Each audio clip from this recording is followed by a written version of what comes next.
Assalamualaikum warahmatullahi wabarakatuh. Hai semua, perkenalkan nama aku Friska Endah Ramadhani, aku dari kelas 10 6 dan absen 20.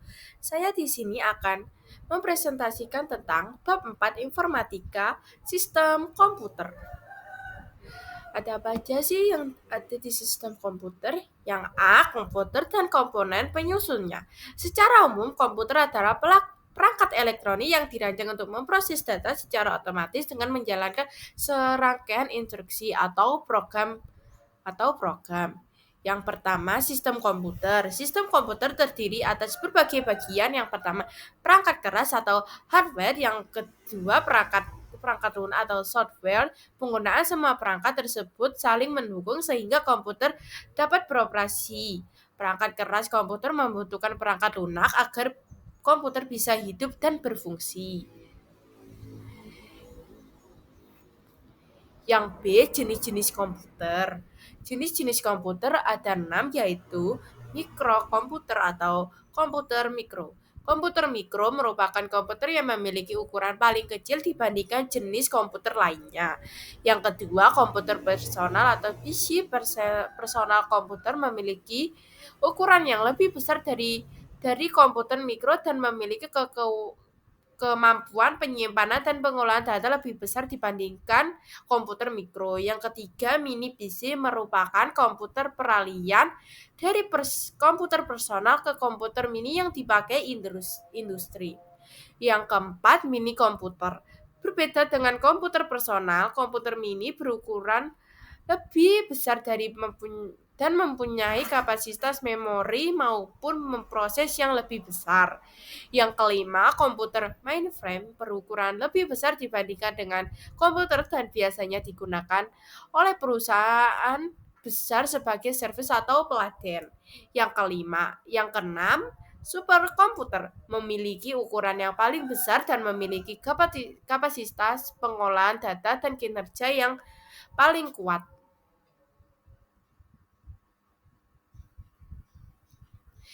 Yang B, interaksi manusia dan komputer. Berbagai macam jenis interaksi dapat dilakukan oleh pengguna dengan sistem komputer dan di antaranya sebagai berikut. Yang pertama, berbasis GUI atau Graphics User Interface, merupakan antarmuka menggunakan menu grafis untuk memudahkan pengguna berinteraksi dengan komputer. Yang kedua, antarmuka berbasis CLI, merupakan tipe antarmuka melalui teks terminal pengguna menjalankan perintah dan program sistem operasi tersebut dengan cara mengetik baris-baris tertentu. Yang ketiga, melalui suara atau audio. Penggunaan mengucapkan sesuatu dan hasilnya akan terekam dalam bentuk format audio. Yang keempat, melalui gambar atau video antarmuka. Gambar kemungkinan hanya dimungkinkan jika perangkat kelas menyediakan kamera. Yang kelima, melalui berbagai piranti masuk lainnya seperti mouse, layar sentuh, keyboard, virtual, dan lain-lainnya. Yang C, kolaborasi dalam sistem komputer, dan D, sistem operasi. Di dalam komputer, hardware dan software bekerja sama melalui sistem operasi atau OS. OS menjadi penghubung antara pengguna, perangkat keras, dan aplikasi. Kolaborasi ini mirip seperti tubuh manusia di mana sistem saling bekerja untuk menghasilkan tindakan yang terkoordinasi. Yang D, sistem operasi. Yang pertama, proses booting. Saat komputer dinyalakan, terjadi tahapan POS atau Power On Self Test dan BIOS sebelum sistem operasi aktif. Yang kedua, fungsi sistem operasi. A, menyediakan antarmuka atau interface bagi pengguna. Yang B, mengendalikan input dan output. Cara komputer bekerja yang ada banyak yang saya jelaskan adalah CPU atau Central Processing Unit.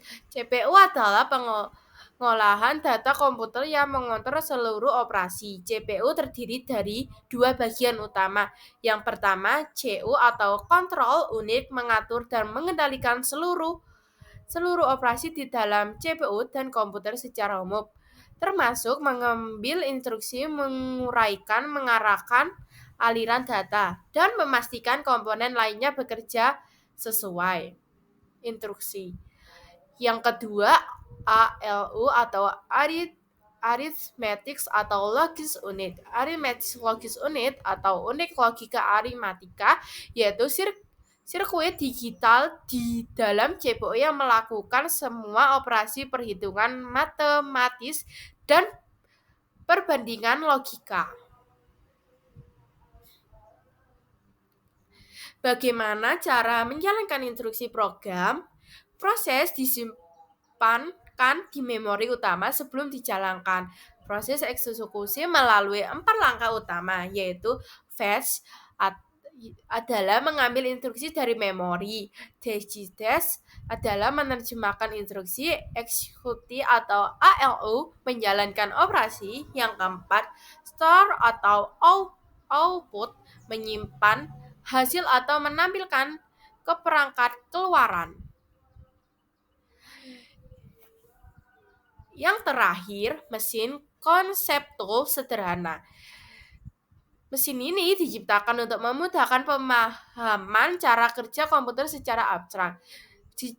Diciptakan untuk memudahkan pemahaman cara kerja komputer secara abstrak, meniru kerja CPU sebenarnya dengan konsep siklus fetch execute. Langkah-langkahnya, yang pertama, CU mengambil instruksi atau fetch. Yang kedua, CU menerjemahkan instruksi atau decode.